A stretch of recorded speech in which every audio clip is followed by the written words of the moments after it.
Well, we have a special guest today, everybody. We have Cathy Shaw from the Falk Rubin Gallagher team. Relatively, well, Cathy, you're probably now into your 6th year. It was like 2018 when it was your first full year of real estate, right?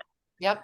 I guess I can't call you new anymore, but No, I feel new. Yeah. but relatively speaking, or like just Cathy is just a great example of somebody who, when she was brand new, just went headfirst into real estate, in terms of not being shy about asking questions, attended every training, like took advantage of every single opportunity that she had. And in terms of leads from other agents, just it was more important for her to learn as much as she could, despite how much she was making, which I just love that about Cathy as an example of somebody who just wanted to soak in as much knowledge as possible, didn't care about commission, and now she's reaping the benefits, because I think she did $19 million last year in her 6th year. Is that right? Yeah, I think I actually was over 20 million in production at the end. But I I'm glad you opened it up with that, because I was just gonna say I was sitting for the agents that are ramping up that are joining us today. I was in that chair, and it wasn't that long ago. I came to this career as a second or maybe third or fourth career. And I was just a voracious consumer of any evidence that I could be successful. So Yeah. I would go to every training, any anywhere I could be where I could see agents in production to just get clues, to see how they were doing things, and just to almost like mentally assure myself that I could do this because other people were doing that. Yeah. And, like I use by default, then if you stay focused on the process, the results will happen. And I am 100% evidence of that. So I think that's an important start because, you know, I, I It's came to this with no database and no known skills. And I think there's such great training and great agents around us. The flight to quality to KW is significant. So just wherever I can, I'm still obviously just always looking to gain knowledge from other people and sharpen my skills. So Yeah. yeah, it's a good baseline start.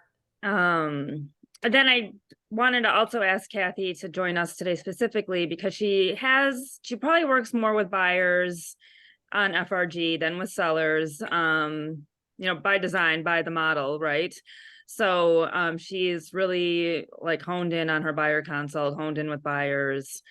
So yeah, pleasure to have Cathy today. So I'm going to stop my share and have Cathy take over, and she's going to go over her buyer consultation. And then just a reminder too, this is, open for questions as always. So if you think of something, just go ahead and stop Cathy and she'll answer her question, and ask questions at any time throughout this, as always. Okay. All right. Are you able to share your screen, Cathy? Let me see, share screen.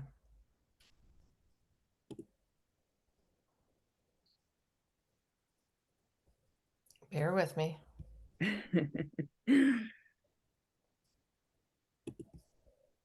Actually, it's not letting me. I don't know why. Oh, here. Maybe this will work. Maybe this will work. There you go. There we go. Can you see now? Yes. Okay. So, to Steph's point, for sure, interrupt, and Steph and Joan, please interrupt. And what I'm going to do is kind of walk through my process. Can you hear me? Yeah, I can. Can everybody please make sure that they're muted? Hello. How are you? Good. Jordan? Buyer consultation. Yeah. Oh, good. This is a good one. Yeah. And then Well, I I got can the hear you. Thank you for accelerator that. I program appreciate this that boost. week. And I So, muted him. Okay, thank you. so just to kind of build on what Steph is saying, I am definitely somebody that follows the MREA manual of building a business, and it is designed for listing agents, and that is proven as a way to build out a business. However, by default or design, I have really honed in on the buyer process. Currently this year, 78% of my business is with buyers. And I have over time developed a confidence working with buyers and then a competence. And I think I'm moving into mastery on what is the market? How do I guide people through that? And I think the key for me has been to have a system. And the system is the same. The way it sort of flows is sometimes different depending on where I meet that person and what lever I, jumped on to get that lead and how they came to me. But generally speaking, what I'm going to go through today is what I do pretty consistently. So just starting off, why is a buyer consultation important? Obviously, it's an ability to further make a connection with the prospective client or client and to gain credibility and for them to see me as the expert that I am. We're going to go through a super complex process. And I want them to see me as an expert that's going to be able to guide them through and make a complex process simple because I take that complexity away from them. The second part is right sizing expectations. We know that the market of the moment can be challenging for buyers. So I want to give them all of the information that they need to right size expectations, to be confident, and to have the information and data to make an informed decision on pricing or terms or strategy. And doing the consultation on the front end is kind of the beginning of the constant process where I'm getting them throughout the timeline. And then ultimately, if we do this on the front end or the earlier end of the process, it does make the entire process go more smoothly. And that is proven out over time. I just want to start off with the why and then who are the buyers, and then I'll show you my presentation. The typical buyers today are super smart. They have been shopping online oftentimes for 6, 7, 8 months before they've come to me. They're on Zillow, they're on realtor.com, they are on TikTok looking at home buying tips, they're on Instagram following different agents, looking at home real estate things in Milwaukee. They have been shopping for a long time on online. So when they get to me, they do know a lot about the different communities. They've likely zoned in on a specific community, a town, maybe even as tight as sometimes people will come and say, we only want east of Oakland and Shorewood, or we want Cumberland. And they're very savvy. Today's buyers are not coming to us typically with a blank slate. They've often already gone to open houses, so they've seen how agents operate, they've been in properties. And the other thing I notice is typical buyers, like all of us, do have people they trust. I've shown a couple of first-time home buyers on my slide here. They typically, first-time home buyers, have a parent or an older sibling or an uncle or an aunt or somebody that they can go to validate their process. But even my repeat buyers, people that have bought property in the past, they'll have a coworker that just went through the process. So I'm always mindful that it's not just we're doing our work in a vacuum, that folks are always interacting with people around them, particularly first-time home buyers. The parents are a very important part of the team, and I don't shy away from that. I'll say it's the A team. It's you, it's your parents, it's me, it's my team, and we form the A team that will go through the process together. But just sort of setting up this expectations of understanding, in my experience, these are the buyers that are out in the marketplace. Nobody buys a blender without reading reviews. They're not going to buy a car without reading reviews. So I know when I'm meeting somebody, they're very well informed, which kind of takes me to my consultation process. I try to make it personal to the people that I'm working with. By the time I have the buyer consultation, I've already spoken to them on the phone at least once or twice, and I might have even met them at a property.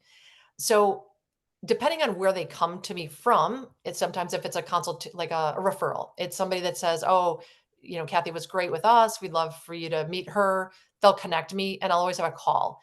And I'll learn a little bit about what what brought them to this moment, what are their goals, talk about their why statement, or, kind of what's driving them. And if I've met them at an open house, I've at least done a stand up with them. Maybe I've run over to a property after the open house and shown them something and made an appointment. So the way in which people come to me is different, But at some point, I always end up coming back to this consultative moment, whether it's in an office, it's on the phone, it's on the Zoom. The system's the same, but it might look a little different in the delivery of it. So this is actually a slide deck that I use and I have used. And I open it up with, I've already spoken to the buyers. I understand where they are. I know where they are in their process. Have they talked to a lender? Have they identified communities? What things are important? And, what is driving their decision today versus last year or looking to the future? And I'm really mindful of that. So when we start the consultation, I sort of restate that, asking open-ended questions, repeating what I've already heard, just to make sure that we're on the same page. I just very briefly just touch on like who you're working with, who am I? And again, we've already had a phone conversation. If it's a referral, they've probably learned a little bit about me. I talked just briefly about my team, the team process, but I keep it very high level at this point because I think it's a lot of information early on. And my goal in this is to give them the confidence that they're working with a professional that will help guide them and that they can sort of relax a little bit knowing there is a process. And I've done it a lot and I'm going to guide them and it's step by step. And I don't have to get into the weeds. I just want to be very high level with them. And then we'll get into some of the details real time as we go through it. So I just kind of give them, this is who I am. Steph had mentioned, I do work with a lot of buyers on my team. Over the course of my career, I'm in my 7th year. I've always skewed more heavily to buyers. And this year I'm at 78% of my business is buyers.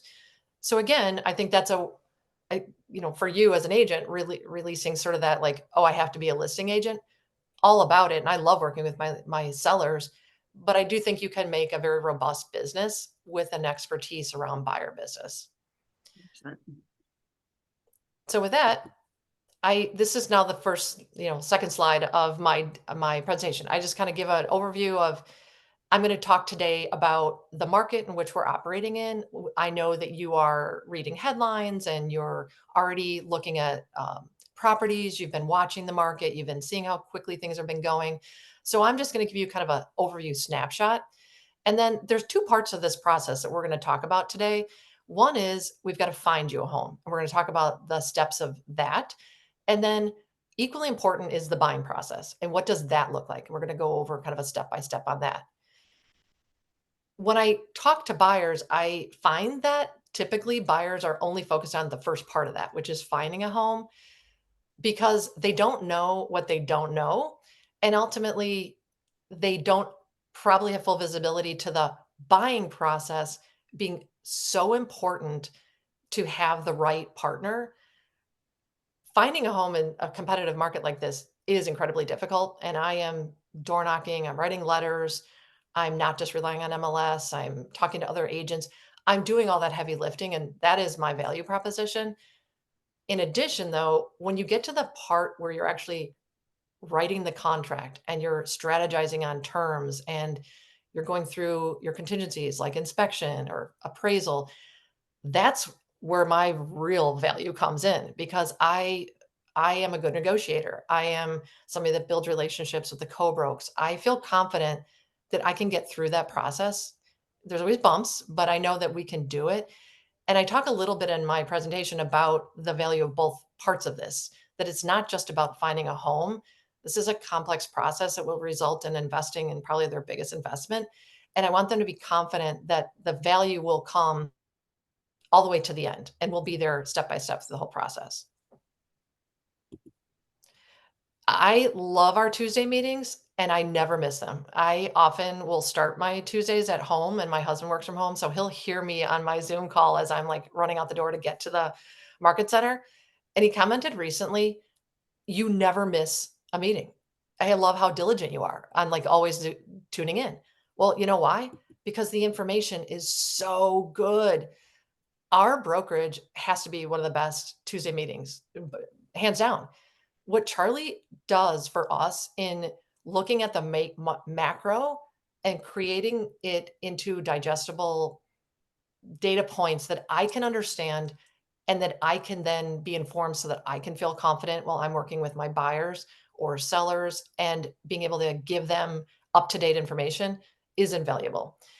And in this part of the presentation, I don't go deep into the slides that Charlie shares with us. I bring them in and we'll walk through them, but my whole point is to show them the importance of the data and the importance for me to be the expert to help guide them.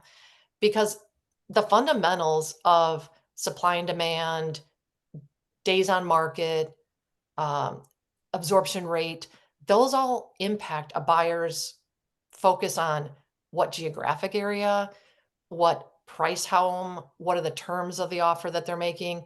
So I need to be up to speed. And I find the Tuesday meetings just to be like beyond anything that I've experienced on a level of expertise. So I'm so grateful for that. And you know what? It makes me look smart because I basically will take the slides from our most recent meeting and I'll put them in my presentation. So this was from our last meeting, and I'll show this slide just to show, for example, at this time of the year, we're seeing that buyer activity is still high while headlines are showing, and we know interest rates are high and headlines are kind of showing the updates. The reality is there's still a lot of buyers out there. And I want my buyers to know the context in which they're operating. So at this time of the year, I'm also showing, hey, we're starting this process now, and your goal is to be in something by end of January because your lease is up. So look at, you're now competing with a smaller buyer pool than we may have been in May or June. Not that we can't buy a house in May or June, but just a little bit of a nod to you guys right now. Instead of maybe 10 offers, there might be 2 offers, or maybe we'll see a few more days on the market. But just so they understand the context in which they're living in, I'll share that type of information that I get from Charlie at our meeting. Awesome. I'll talk about, home supply. It's still limited. That, again, headlines tell a certain story, but I also talk about Milwaukee. We've never been that high and we've never been that low historically. We're not the Nashville or the Phoenix or the Austin that grew 100% appreciation. So we don't have that far to go. I mean, we have appreciated, and we're still seeing the impacts of supply and demand, which I show here. That it's a simple economics model, which is, yes, interest rates are high and it's impacting decision making, but people have to live somewhere. And right now we have more buyers than we have sellers. And I'll just do a quick overview on, we'll see that the number of new units is down as it was related to last year, just kind of a more macro look at it, just to give them, again, level setting. We're in a competitive environment. Also just talking about, I think, the fear of like, is this the right time to buy? And I actually have other slides that I'll put in where I'll walk through, like, if an average home, you're looking at say a $400,000 home today at 7.25 interest rate or 7.75 versus if that $400,000 home next year were appreciated, it's now going to be a $420,000 house at a 6%. I'll sometimes put those slides in depending on where that buyer is in their process or their discernment. But overall, I'm letting them know homes have continued to appreciate in Metro Milwaukee, that we have seen, even despite interest rates, that the appreciation of our properties have continued to rise because of the supply and demand. And over the last 2 years, we've still seen, while interest rates have risen, on average 9% improvement of values across Metro Milwaukee. Now, Charlie is sharing, and I'll talk about, in our month of September, we're seeing a little bit of a slowdown in that appreciation.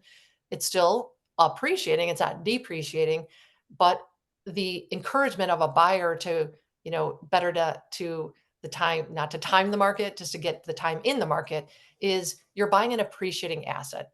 So the best time is when you're ready and prepared financially. And when you can do it, you are in an appreciating asset, different than other decisions you might be making, but just kind of giving them that overall context. Because also, as we look at, when we're looking at homes and we're trying to decide on pricing, we might be looking at data of what were homes sold last year at this time. If we pull the last year or 6 months, I always want to accommodate or account for, since that property sold, if that sold today, you know what, it would probably be up 3% or 9% or whatever it was. So just kind of showing the overview of what market we're in right now. I would say if I think about like the last 2 or 3 years of like, what is it that has the common themes of my buyers that have prevailed and been successful? As corny as it is, they're 3 Ps.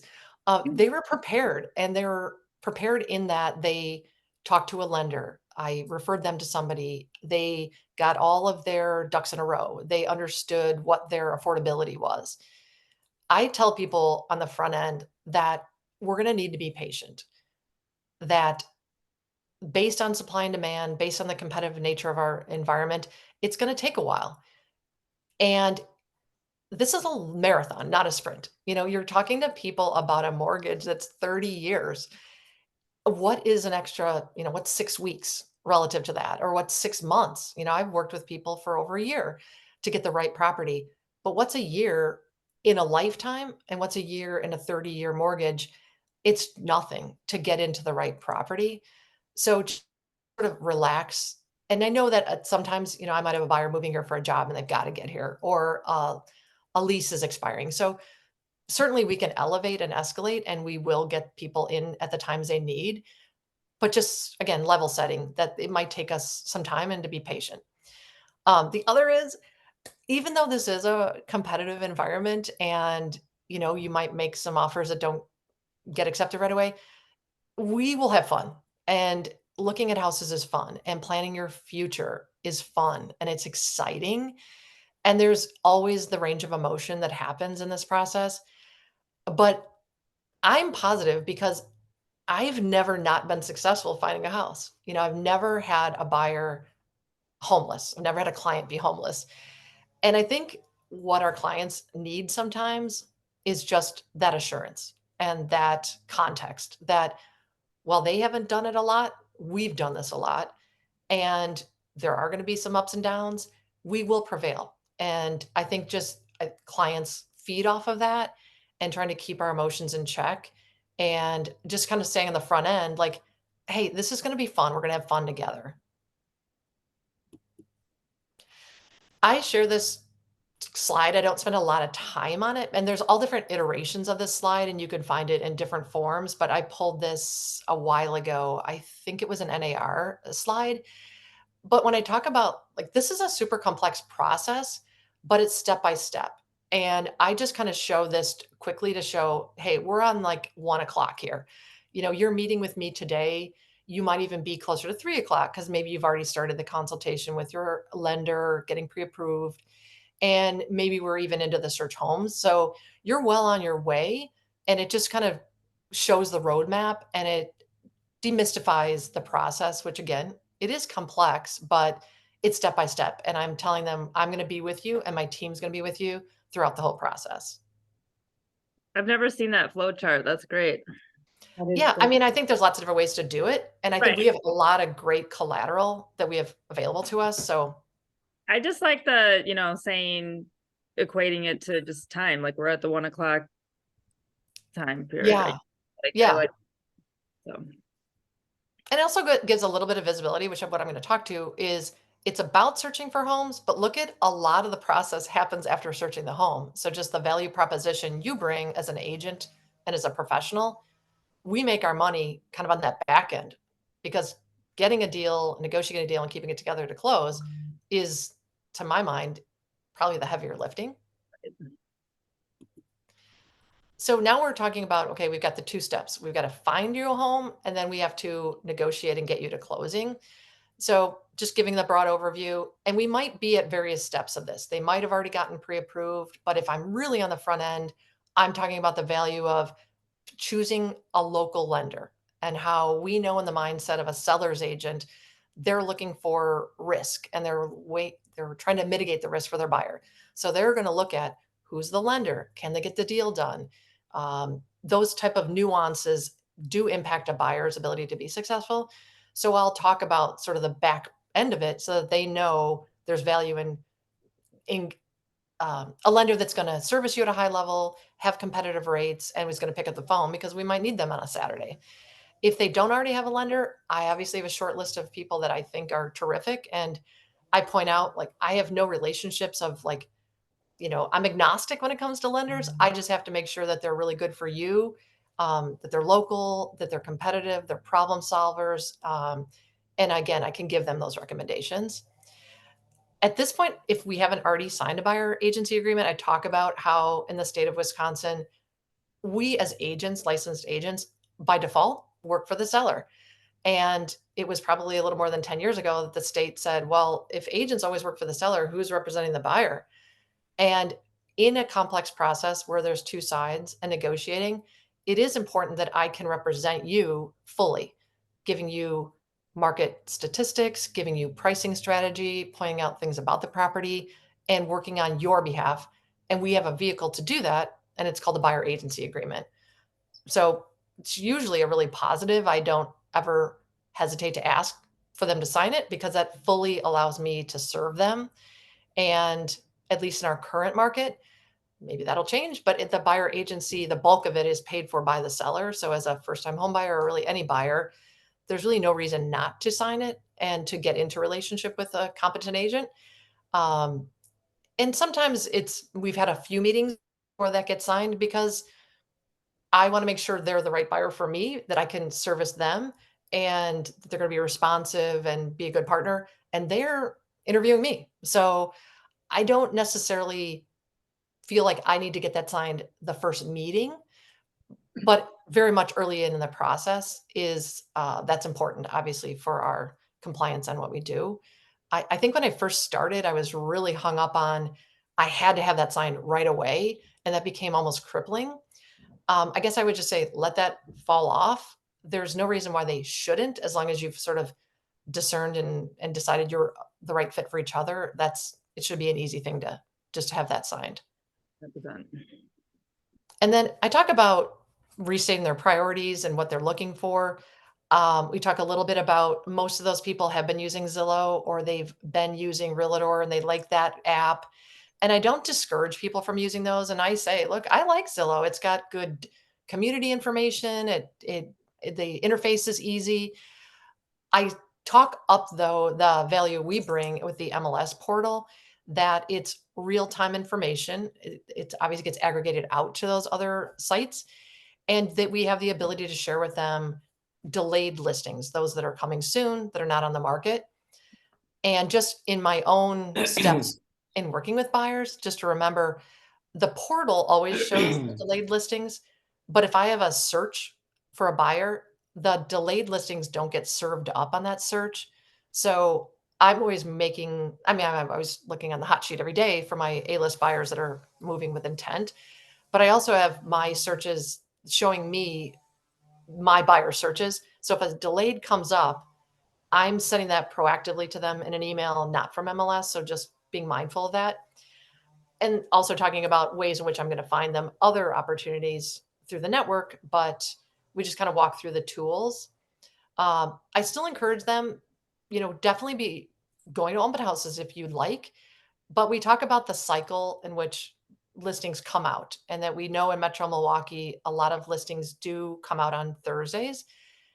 And our commitment to each other, the buyer and the seller, or buyer and me, are let's be available to each other. I figure out their work schedules or what obstacles they might have. But we know if Thursday is a busy day, let's always try to be available on Thursdays. So, right after work, let's go see things. Because buyers have been in the marketplace for a long time, typically before they get me, they're used to waiting for an open house. And we know, obviously, by the time the open house comes, so many have already gone through, and oftentimes offers are received and maybe even accepted. So we talk about that, and that, yes, you can go to open houses, but now is the time that we make appointments. We don't have to wait. But if you do go to an open house, obviously tell the agent that you are working with an agent. And the other thing with giving them efficiencies, I'll let them know, like, hey, I'm going to send you, I might know of a property that's coming up. It's in delayed. I'm going to send that to you. Look on Google Maps, or if you're going home from work, do a drive-by. I try to be efficient with their time.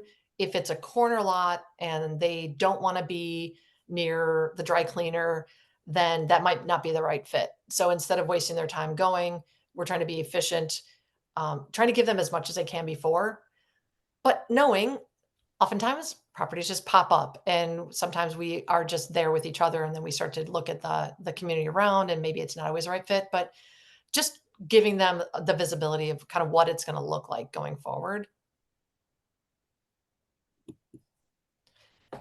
And then I will open up if I'm in person with them or if I'm on a Zoom, I'll open up my screen, or if I'm in person, I'm going to show them the interface with our MLS.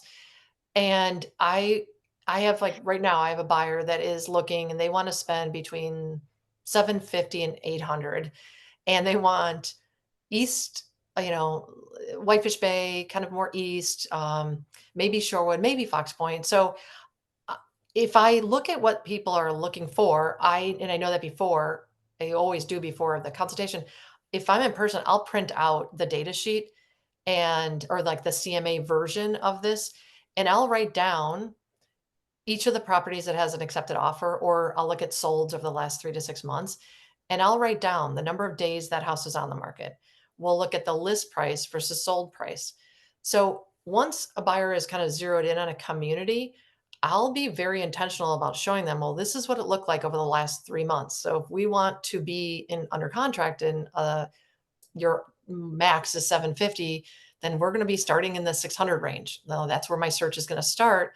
And I'll show them what those houses look like. And maybe we go to 775 because maybe there's a mispriced property, or maybe go to 8. So I just walk through kind of what they're going to be seeing.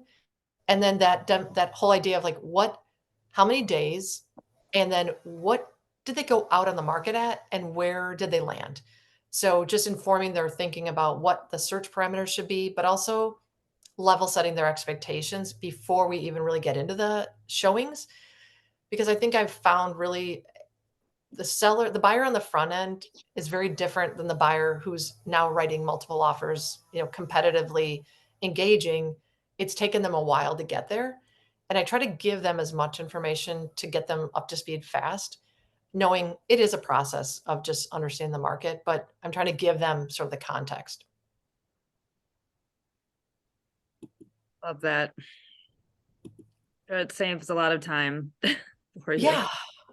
And then there's the whole second part, which is the buying process. And again, I try not to talk too much. I try to make this be about 30 minutes and make it more interactive, but very high level, we'll talk about once we find the home, that's when the work of making the offer begins. And I highlighted write an offer. I'll walk through all the steps, but when I get to the writing an offer, I find it's really beneficial if we've done this front end. We've had a meeting on the phone. Maybe I learned, got an introduction. Then we have this buyer consult. We've been looking at homes. It's hard to it's like drinking out of a fire hose for people in this process and buyers, that when we get closer, maybe we've seen a few homes, I'll suggest, it might be helpful if we want to take this property on Elkhart. And how about I write an offer up and I'll send it over to you and we can schedule a time to walk through it. It's not necessarily a house that they're going to move forward on, but honestly, the time that it takes me to write an offer is so minimal. I know the contract well. I can write an offer quickly, and they've seen that house now, and they've seen the way it's priced, and maybe they've even looked at the comps, or we've been in a couple houses. They'll have an opinion on price, and they'll have an opinion on the condition of the house, and maybe there was a pre-inspection report or maybe not. But in writing the offer, I then will schedule a time where they've had it to look at, so they know what it looks like. They get on the phone with me and we'll walk through a purchase price. What you went through it. This was a list price. How did you assign the value to it? What would your thoughts be if you would have written? We talk about that. Then we go through step by step all the terms have value. So I explain all these terms have value, not just the price. What does earnest money look like? What's a strong earnest money? I go through all the potential contingencies. And I have found that once people have the ability to actually look at the documents, they can hear the words we're using because we have a lot of lingo, and they can hear me explain right to cure, that while they're still sort of processing it, they're not doing it under fire, on a Thursday night after we've seen a property that we know they want to move on, where there is high emotion and excitement, they're able to at least have some visibility to what the offer looks like. Then we can quickly go into, when we're writing, remember what we talked about, earnest money, that's something they have to have liquid because it's going to be cash and it's held. And we kind of go restate that, but it's not starting from ground zero. And, having said all of this sort of presentation, it's an ideal scenario where I'm able to have these conversations in that time frame.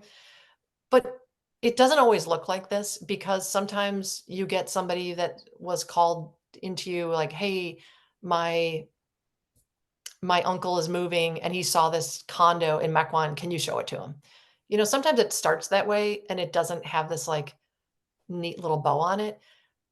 So I think release yourself of that as well.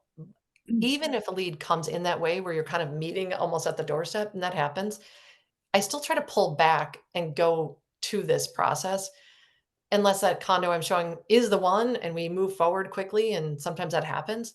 More than not, though, that's the beginning of a conversation and a process. And I do try to visit this process with them at some point. After we kind of go through that offer writing exercise, talking about, a lot of buyers want to know, like, they're crippled by this idea of like, I have to go shop rates. I have to find all the best rates. I'm that person. And I just let them sort of exhale that when we write an offer that's contingent upon financing, you're going to have 7 days to make your loan application. And that's when you can be very intentional and really shop rates, talk to lenders, try to compare apples, because there's different fees, and they don't have to run around town in their pre-approval process timeline to do all that. And I think just relax. Ideally, I love when buyers get in relationship with a lender that they can build a relationship with, because oftentimes I'll ask for an updated pre-approval letter, or maybe we will want to discuss the appraisal contingency, and having a conversation with the lender and the buyer so that they're understanding of their bandwidth to negotiate on that term. All the way along, the buyer's developing that relationship with the lender. Ideally, I always like that buyer to stay with that lender, because typically it's somebody I've referred them to and I know that they're going to get the job done. But I know there are some buyers that just have to shop. But I at least let them know that they don't have to do it, today. And then we just kind of walk through the big contingencies: inspection, appraisal, closing, and then ultimately, getting them to the closing day. And in there, I'm talking about my team. I work in a team. I've been individual and I'm on a team. But even as an individual agent, I always had a team, because I had a contract or transaction coordinator, and Renee was my team. And so I talked about that you're going to have me and my contract to close expert that's going to guide us. So I don't spend a lot of time talking about the team or me, but kind of throughout the process, I'm giving them visibility to what it's going to be like to work with me. And then ultimately it ends on the screen. This is my last slide, but I try to make it kind of fun and interactive. It's a lot of information and I don't want it to be super dry, but just kind of on a high level, giving them the comfort that I've done this before. We're going to get through it. It's the first time for you, and we're ready for that. And we're going to walk you through the process step by step. And that's kind of the bulk of my presentation of when I work with buyers. So Steph, do you want me to keep sharing my screen, or? Stop. Was amazing. Thank you. Why don't we open it up for questions or comments? Do you want to stop the share and we can Oh, did I not stop? Sorry about that. well, that's okay. Can you take it over? How did I do that? I think if you just hit stop share. Stop summary, new share, stop share. Awesome. Yeah. No, my biggest takeaways and what Joni and I always just are always constantly driving home to everybody is just like taking the time to do this up front will just save you so much time throughout the process. And we're always kind of fixated. One piece that I'm always fixated on is just like demonstrating that you're the professional, and just like making a bigger and better connection with your clients so that they feel safe, right? And one word I really liked that you used in here, though, that I've never used before, is just feeling relaxed. Like you are taking control and guiding every single piece of this, from contract to close. Showing to close. But also just, I think now more important than ever is just like speaking to the market of the moment and just right sizing expectations 100%. It's just going to save you so many headaches and frustrations, because a buyer is bound to get frustrated if you do not speak to that up front, and a piece that I did not do before, which I'll probably incorporate. I would go through an offer to purchase, like try and do it simultaneously with this buyer consultation and go over the major contingencies and try and, get more into the weeds. But I like how you're dividing it up to like, this is only a half an hour. And I think it's really important for new agents to hear, like, how long should this take, right? So like, this should be about a half an hour. And then after you show a house, right sizing your own expectations of like, let's sit down for another hour, maybe 45 minutes to go over the offer itself, which will save just a ton of hours on the Yeah. back. So, um, Yeah, And one question, I like the idea of in a buyer consultation, and you touched on it a lot, is educating your buyers. Educating them about the market, showing them the stats, showing them what the trends are in today's when they're going to start looking. And that's so important to be working with buyers who are prepared, who are educated. They understand what the contingencies are, that contingencies are their protection, and how they protect them. Things like right to cure or no right to cure. But these things are so important to do in that pre-finding that house period, because once you find the house, that's when the adrenaline goes sky high. yes. It's hard to explain all these things when they're so excited about getting an offer in. Very good, Cathy. yes. Well, I learned from the best and you guys. One of the questions, any pushback from buyers that you've experienced during your consultation and perhaps related to buyer agency? I don't really recall getting pushback. I think that there's definitely agents that I've heard like hard and fast, like I will not take a buyer out unless they have buyer agency. I will not engage unless a buyer has their pre-approval. And I think generally speaking, I do follow that, but I think there is some fluidity. I'm building a relationship with somebody and they're coming to you at different phases. So somebody might not have their loan commit or their pre-approval because they didn't even know that was okay. Who, chicken or egg? Do I call the agent or the lender first? That's okay. I'll walk them through and I'll get them connected and they're on the way. But I might also be serving up the houses are coming on the market or they're on the market. So I'm okay with like the order of things. Same on buyer agency. Whenever in my experience, unless it's an investor that works with a variety of agents and they really only want to be engaged on that particular property, which I totally respect, most buyers, in my recollection, if I explain it, which is I'm able to work on your behalf. It costs you essentially nothing unless you have a buyer agency fee, which is minimal. And what you're getting is the expert guide in this process. I guess I came to this feeling more vulnerable when I started my career, which you feel this like urgency, you have to get it signed. And, you feel vulnerable because you might not have many buyers to start with or clients to start with. I guess once I relaxed on that and I know the value proposition I bring, I'm meeting people at open houses. And if they're unassigned buyers, they're, somebody that I could be engaging with. I don't try to do a buyer agency agreement right away. I try to build a little rapport and they're trying to gauge who I am. Am I a good communicator? Do I seem friendly? Could I be somebody they could work with? And there's a little bit of a dating dance there. By the time I do ask for the buyer agency, I feel like I've gained their trust. We've developed some rapport, and it's the natural next step. Mm. So I don't get a lot of pushback, but I do remember on the front end feeling like I needed it to even talk to them or to go show one house. I've kind of loosened that a little bit. And therefore, when it does present in the process, I don't really get pushback on it. I don't know if anybody else has had other experiences.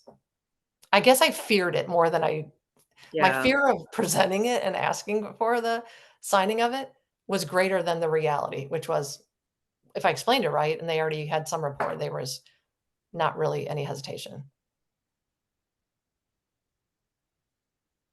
One line that I've found that is helpful just for me, because same, I was very scared when I first started out, just again, just like a fact that it's a contract itself, and just having this like fear that they're going to say no. But just one word that I've used that I think that has helped me, that it's just very counterintuitive for me to work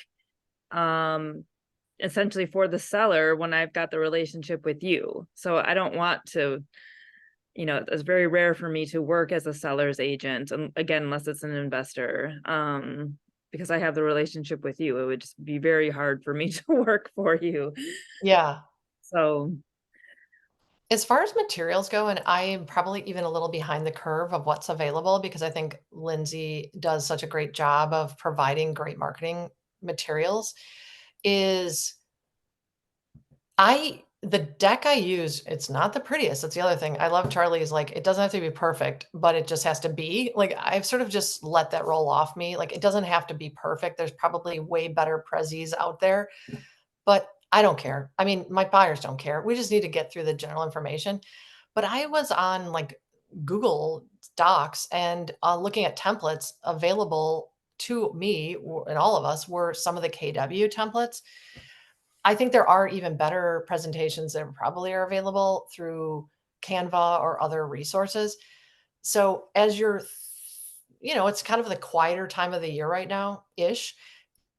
Do want to say, okay, well, I'm going to sharpen up my tools and I want to do a deck like that or something like it.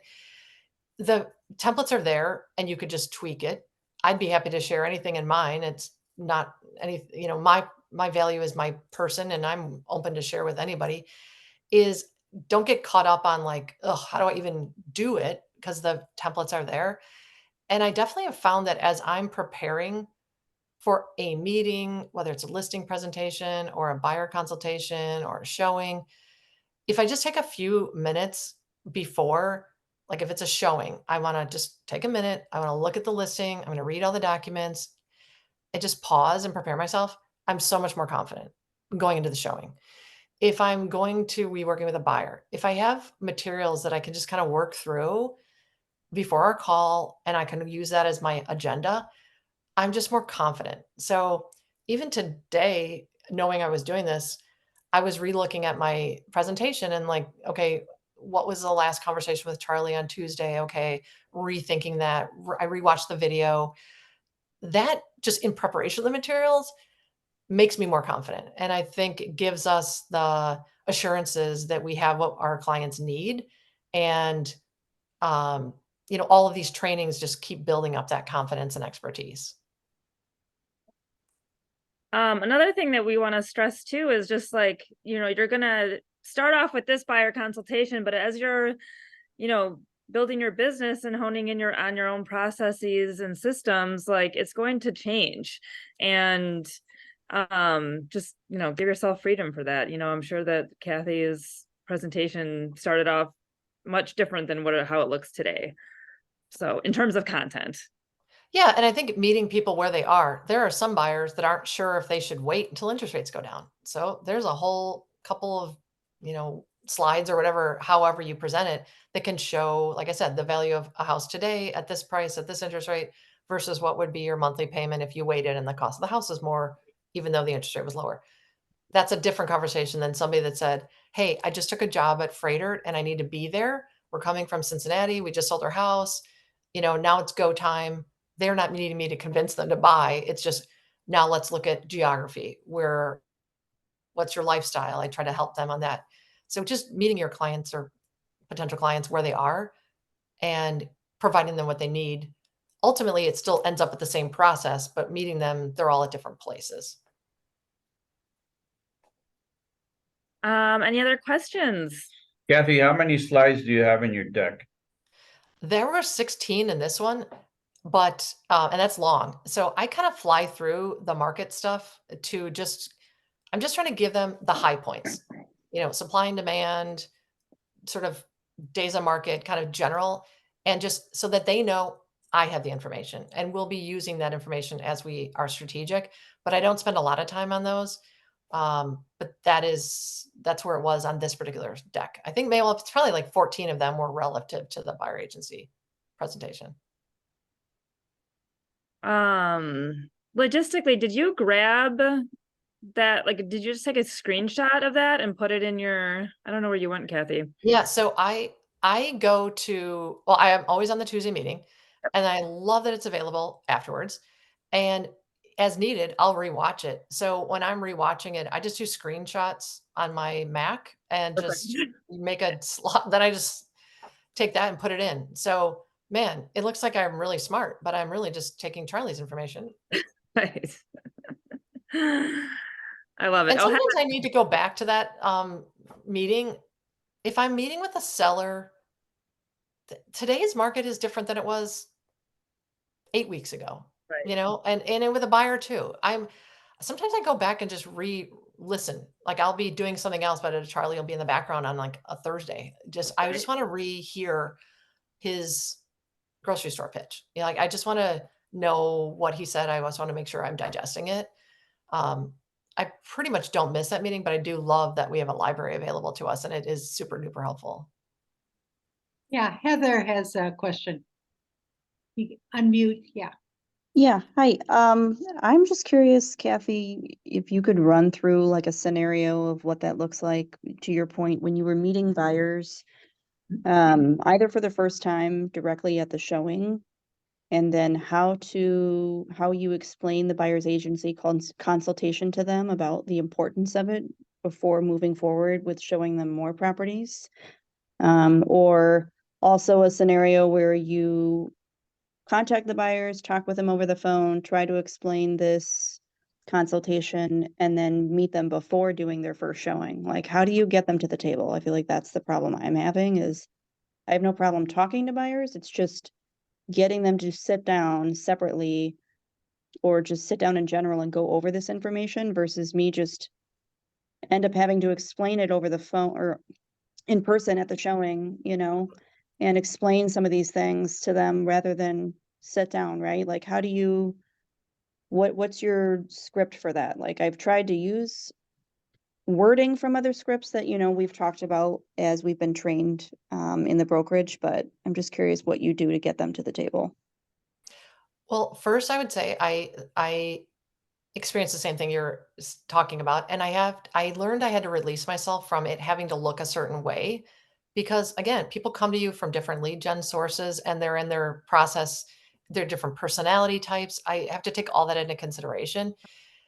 Ideally, you're sitting in the conference room or you're having a Zoom call. It doesn't always look like that. When I have been able to get to that point, I guess I just make it a part of, like, if I get somebody that I've been referred to, a past client says, "Oh, you know what? A guy I work with is starting to look at a home." I'll have that first call just to, "Oh my gosh, so nice to meet you. What's led you to this point?" Get a general idea. I'll say straight up, well, the first step is we'll take about 30 minutes on a call. I'll say 20 to 30 just so it doesn't scare them. And just kind of walk through the process so you understand kind of what the roadmap is going to look like.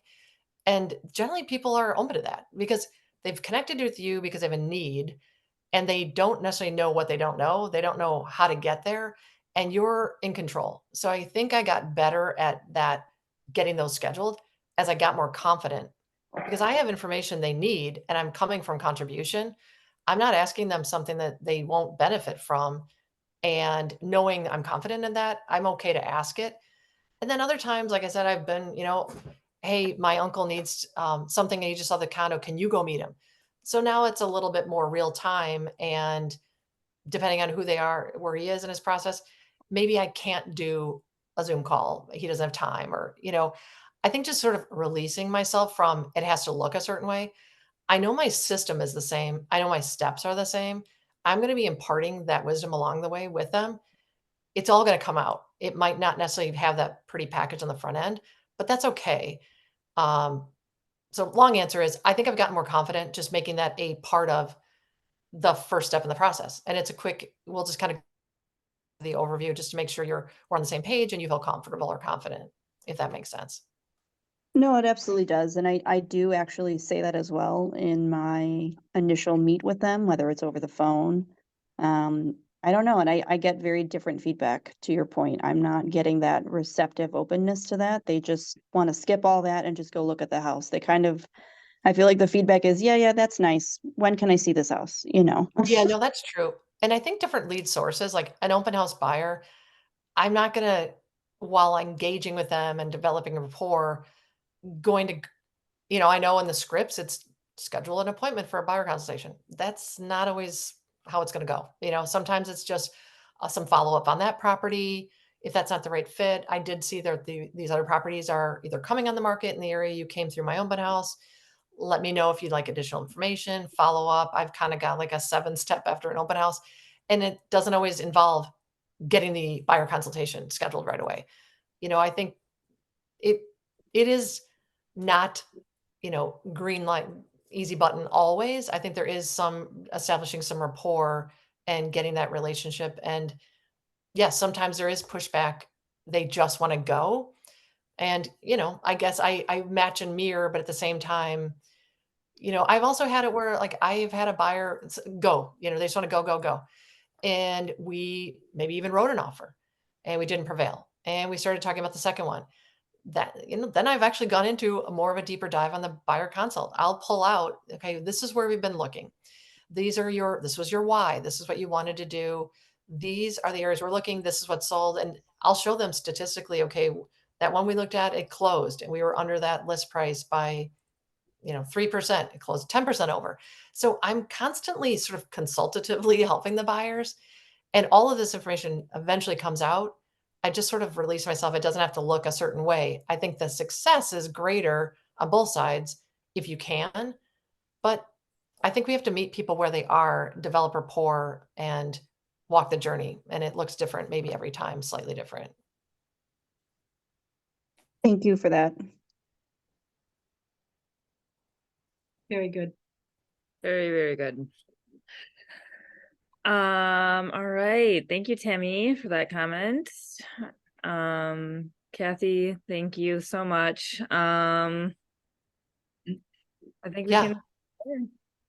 Yeah, You know what? I beg you guys so much for information. I'm literally blow up your phone on the regular basis. So thank you for letting me join you. I learned so much from all of you. So please, anybody reach out at any point. I have been such the beneficiary of other agents today and before. So I'd love to help anybody. If you need anything, please let me know. And thanks so much.